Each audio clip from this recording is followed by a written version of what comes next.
that you will be on equal advantage, and then you can roll them back. Sometimes people like to do 2 market at the beginning and 1 stable, and sometimes people like to do 1 market and 1 stable per side in a Huns war. Obviously they wouldn't have 3 markets like this. This is just me just demonstrating the different types of ways that you can build at the beginning. Right, so that's pretty much market covered on a basic term. The next thing I wanted to cover with the players who are interested in this demonstration is this idea of waypointing. Someone said to me, how do you waypoint and how do you rush effectively? How do you control that? Well, this borderline's a bit more advanced play. You can do it fairly simplistically, but you'll never do it as well as you would if you had basically taught yourself to do it more efficiently, if that makes sense. So basically you can just like double click on stables, highlight quite a few of them, and then just click on their base. Wherever you're waypointing, you're always going to want to get sort of in between the gold mine and the berries, because that's generally where the TC is going to be. When you're sending your scout at the beginning, you don't need to do anything particularly special with him. You just need to remember that kind of location and keep that in mind and just click him and make him go there. And that offensive scout rush at the beginning and in a startup, I don't know if I've covered it in this demonstration already, you're going to want to get that military unit, that scout off, and you're going to want to put him on aggressive, and you're going to want to put him there as quickly as you can. That's why whenever I start with scout first. I get him off the bat and I make him go and attack straight away. And when he arrives, more than likely the opponent won't have any units to counter it immediately, and you may have a chance of killing a unit.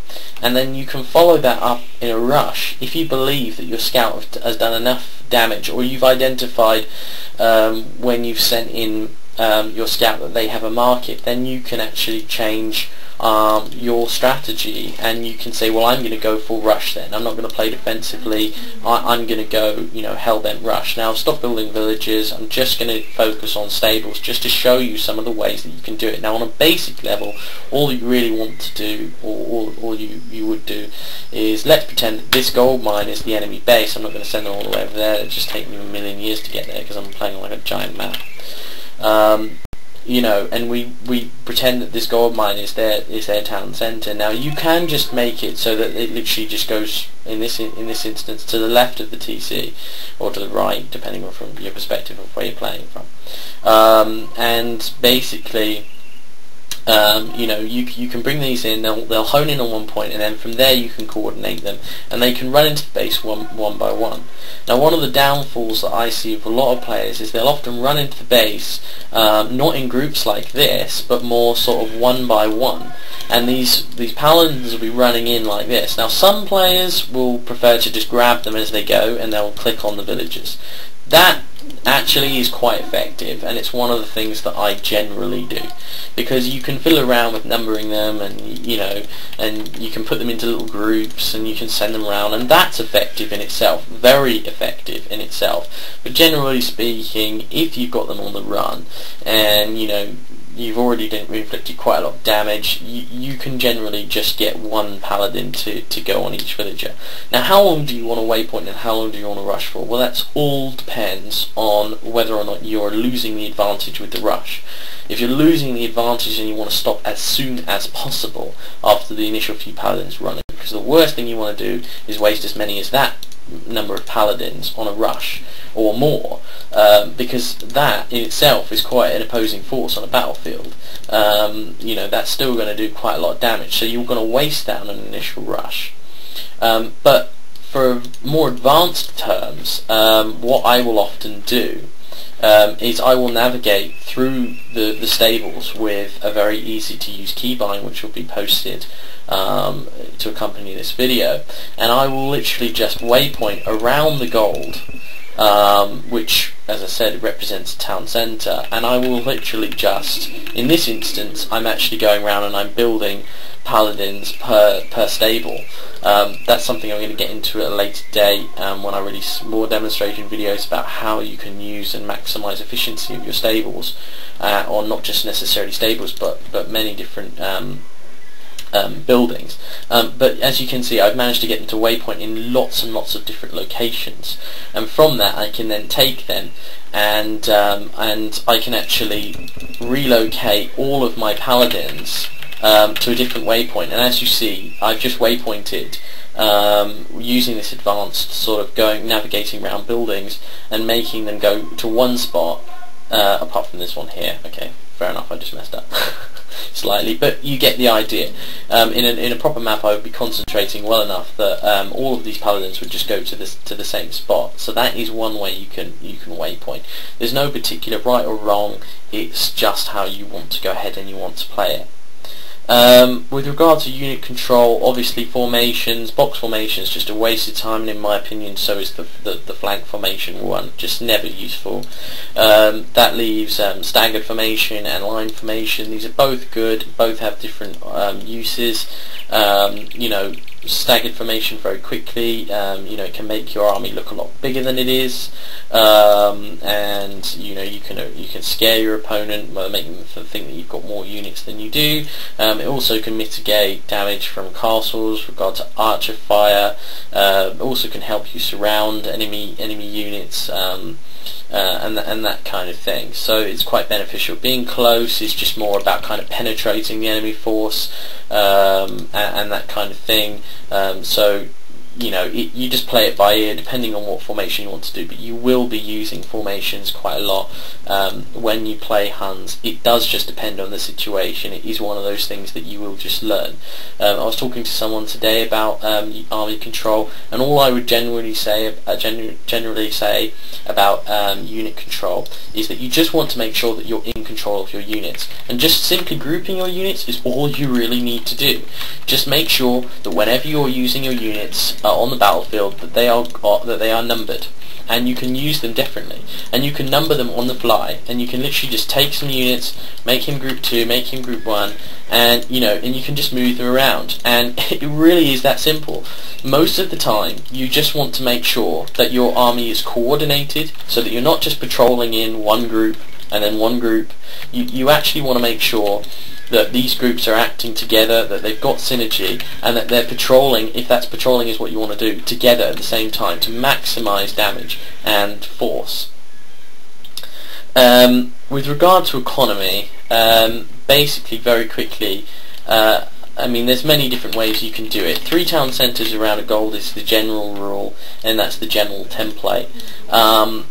You know, you're going to want to make sure that you get the other gold spots around the map. Map control is exceptionally important in Huns war games. Sometimes just sending 2 paladins at the beginning of a game, maybe more, but you don't want to spend too many, you don't want to take away too many units from your initial force. I mean, I've just gone and tried to guard 2 gold mines, and that's already taken me 4 paladins. If I did 4 paladins per gold mine, that'd be 8 paladins. 8 paladins is equivalent to pretty much this many, which is quite a lot on a battlefield. So you don't want to be taking away too many units, especially if there's no one there and they're just standing idle. But 2 is usually good enough. Sometimes someone will send 1, so if they send 1 and you've got 2 there, then you're going to win, and you can quickly get those seized. Just 1 village is enough with a castle. You can bring more depending on how quickly you want to get onto the offensive with those, and as I say, 3 town centres is the usual around gold. You want to get on that quite quickly. You don't obviously want to sacrifice building TCs right off the get-go when you could be building important structures such as barracks and siege ramps and that kind of thing. Also, actually, whilst I'm on the topic of siege rams, 2 or 3 is really all you need, and just make sure that you queue at least sort of 5 to 10 per one, because in my opinion you're going to want quite a lot of rams in a Huns war game.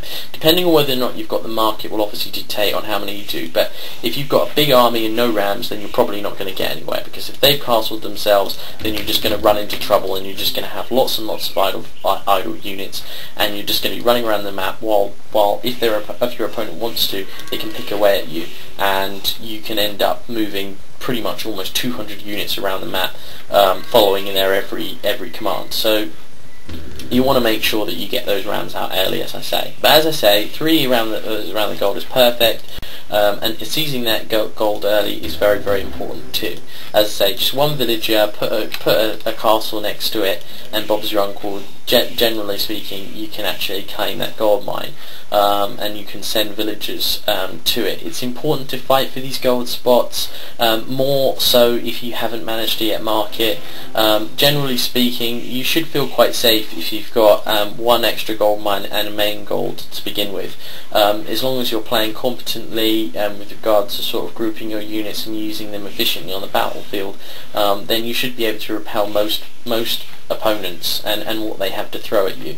The rest is a bit of a kind of it's just pretty much a grabbing game. You know what you can grab around the map.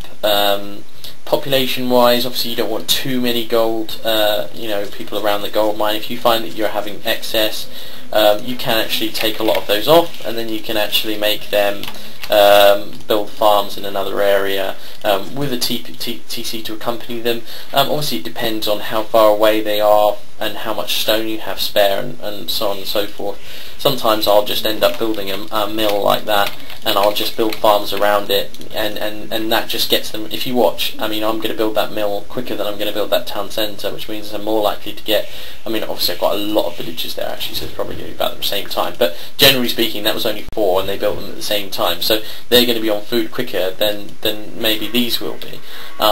So it all depends on how quickly you need resources and which buildings you decide to build at the beginning. And late game, well, again, that goes more into the advanced stuff about what you do late game. A lot of people later on in the game like to spam buildings, and the idea behind spamming buildings across the map is, one, if they decide that they want to use rams and try and just patrol them into your flanks, then they've got a lot to get through. A lot of times people will have quite a lot of excess wood in the game as well, so that they can actually use that to fuel buildings on their flanks. Also, building in this way means that you can attack more quickly on their flanks. You can get your army more mobile quicker, but it also means as well that you can actually use all of these buildings to bulk up your main army. So you can actually, if you want to, you can change these from being buildings that you use on the flank for raiding to buildings that you'll actually use to assist creating military units that you'll use on the front line. And basically how you can coordinate that is just by navigating in this way, and that's why I say it's a little bit more advanced, but you can navigate through buildings, and then you can actually, per building,